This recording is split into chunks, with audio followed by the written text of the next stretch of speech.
Message and data rates may apply. Earning your degree from one of the top business schools in the country might sound impossible to fit into your workload. But what if there were a business degree that furthered your career and gave you access to world-renowned faculty, leaders, and mentors, all on your schedule? One that opened doors to some of the most influential CEOs, tech companies, law firms, entrepreneurs, and thought leaders. And what if you could earn that degree in as little as 16 months, 100% online? To find out more, text SPARK to 79645. That's SPARK to 79645. Start your online MBA, Information Management, or Business Analytics Master's Program from the W.P. Carey School of Business at Arizona State University today. Learn more about the W.P. Carey Business Graduate Programs online. Text SPARK to 79645. That's SPARK to 79645. Paid for by J.D. Mellberg Financial. Producers have the appropriate licenses for the products they offer. Increased income is possible using strategies suited to your goals and may require buying multiple annuities and holding them full term. Are you over 50? Would you like to get up to 33% more income in retirement? Then call now for this free book, Annuity Do's and Don'ts for Baby Boomers, from a leading financial firm on maximizing your income in retirement. That's right, free. This free book reveals little-known truths about annuities in simple-to-understand terms that will help you make the right choices before buying an annuity. And it's free. As a bonus, we'll also throw in a free annuity rate report summarizing the rates and benefits from financially strong insurers. Call 800-431-8668. That's right, Annuity Do's and Don'ts for Baby Boomers and Annuity Rate Report, both absolutely free for calling today. Call 800-431-8668. That's 800-431-8668. This is Fox News Talk. Headline Rewind. 1981. President Jimmy Carter. We have now reached an agreement with Iran which will result in the freedom of our American hostages. I, Ronald Reagan, do solemnly swear that I will faithfully execute the office of President of the United States. As of now, I am in control here in the White House, pending return of the Vice President. I have been in labor negotiations for 25 years. The only people that ever win from a strike are the lawyers. Charles Philip Arthur George, wilt thou have this woman to thy wedded wife, so long as you both shall live? I will. MTV is just videos with music. As a judge, it is not my function to continue to try to develop public policy by means of making the law. News as it happened then, news as it happens now. This is Fox News Talk. This alert just came in. This special announcement is for business owners and leaders of organizations who've been waiting for the right time to build. General Steel has made it impossible to wait any longer with rock-bottom prices that could save you thousands. That's right, General Steel, America's leader in pre-engineered structures, is offering buildings at prices you will never see again.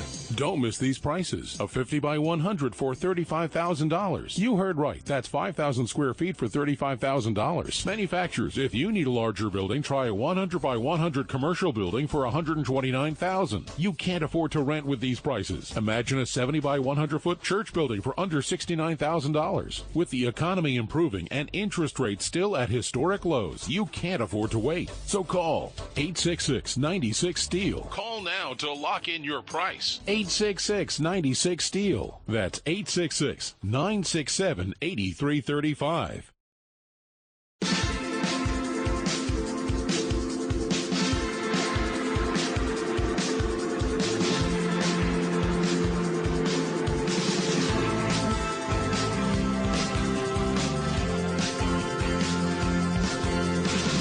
So busy, he'll make your head spin.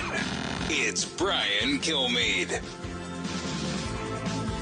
And good morning. Mary Walters sitting in for Brian Kilmeade. We're having a discussion about measles because there are outbreaks of measles across the country. And you hear about, one guy went to Israel and came back and he was infected and didn't know it. And he traveled and went to the Midwest and he's infected over 30 people, one guy.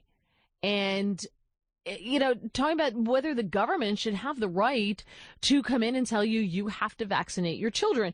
Rand Paul says, no, I don't want the government to say that.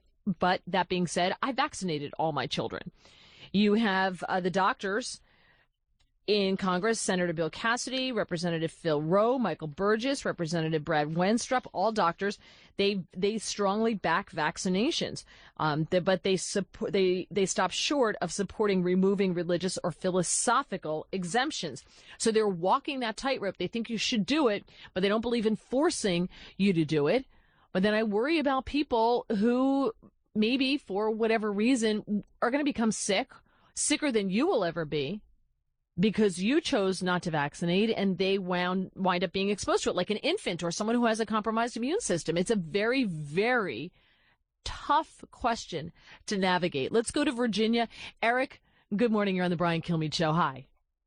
Good morning. How are you? Great topic. I appreciate you taking my call. Sure. I will suggest that my argument starts with an emotional argument, but then it gets into some facts I think is relevant.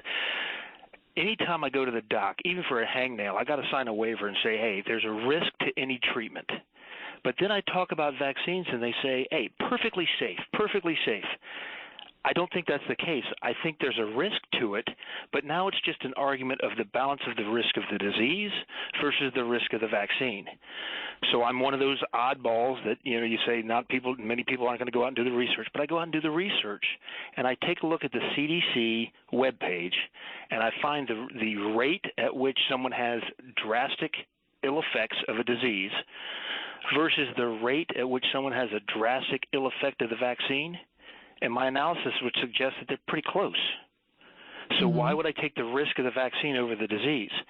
And now the CDC in recent years has started pulling the data off, so it says, hey, here are the risks of the disease. And then there's no numbers to support the risk of the vaccine. It's just, it's very, very small, very, very small. So they inflate the risk of the disease, deflate the risk of the vaccine. Now my children, who happen to be I will say selectively vaccinated, I take into a doc, and a pediatrician won't even see them unless I've met the requirement of the federal government's vaccination policy. So now who's putting children at risk? Is it the doc that isn't interested in educating me as the parent because I asked some pointed questions about the vaccine? Or is it me because I choose to ask those questions? Because now I struggle to find a pediatrician that will even see my children. Right, and why don't they want to see your children? Because they haven't been vaccinated. Why is that? Well, that's an interesting question, but they're not willing to engage me in the conversation. So who's the decision maker? I think ultimately it's the parent. They are the advisor. I pay them for the advice that they give me, but they don't want to give me the advice. They just want me to accept carte blanche that these vaccines are, quote, perfectly safe when we know that they aren't. So they're arguing from an emotional standpoint, hey, why would I question their expertise? And I just want to know the data so that I can make an educated decision for my children. And they refuse to give it to me. They just say, we're not going to see your children, and I have to move on. I think, and thank you for the call, I think what maybe needs to happen then, if you're a pediatrician, and by the way, pediatricians don't make a lot of money. That's one of the lower paid specialties in medicine. So my hunch is that a doctor doesn't have time in their day, because they're seeing more and more patients, to make ends meet as reimbursements are cut back. And this is what happens when the government gets involved in healthcare. They have to cram more people in their day in order to be able to pay the electric and the heat and the office staff and insurance and all that other stuff and all the equipment and everything, and they don't have time for a 20-minute, half-hour conversation educating a parent about a vaccine. Maybe that's wrong. That's not the way it used to be, but that's the way it is now. And I'm not saying that's the right way to approach healthcare.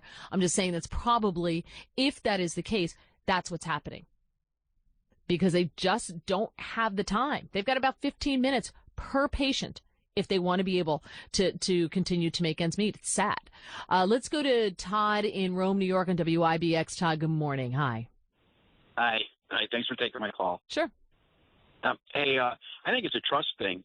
Like everybody was saying with the database and the last caller you were just talking to, Jenny McCarthy went and read this article like you were talking about, and she took that side of the thing. But where do we go to get the facts about the vaccines? Have you looked online at all? Yeah. No, I haven't. Then if you've looked online and you tell me I can't find anything or I don't know what to believe, that would be one thing.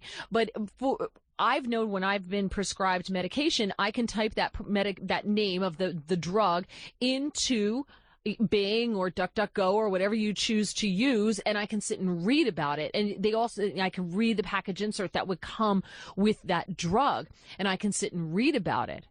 But if you don't look and you just said, no, I haven't, then how do you expect to find it? And that's what I'm saying. You're like, well, how can I know if you didn't look? And so you got to look if you really want to know. That to me seems to be would be the first step of getting online. And there's a lot of pros and cons? Absolutely. Both sides of the fence. Absolutely. I'm not saying it's going to be easy. And again, like I said, I can see both sides of this argument. I can understand why people want to vaccinate, and I can understand why people don't want to vaccinate. It's a good conversation. Thank you for it. I'm Mary Walter. You're listening to The Brian Kilmeade Show.